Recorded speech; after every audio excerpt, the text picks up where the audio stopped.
სამხატვრო სკოლამ გაზაფხულს და ქალთა საერთაშორისო კვირეულს გამოფენა მიუძღვნა. სამხატვრო სკოლის მოსწავლეებმა თემატური ხასიათის 67 ნახატი წარმოადგინეს.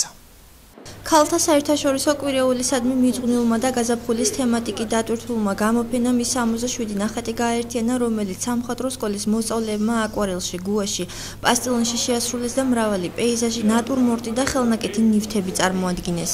მე ძალიან მომეწონა, რომ მივიღე მონაწილეობა, რა თქმა უნდა, მე დავხატე მიუძღვნი ნახატი დედიკოს და დავაწერე თავს, რომ გილოცავ დედის დღეს.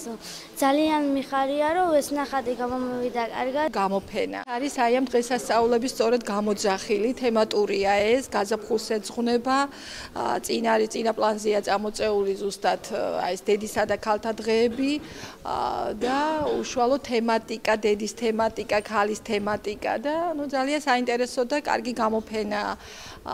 არია ძალიან ნიჭიერი მონაწილე ბავშვები. გამოფენის ორგანიზატორი ოზურგეთის გამგეობის კულტურის სამსახური გახლდათ. გამოფენა სამხატვრო სკოლაში ივნისის 1 რიცხვამდე დარჩება.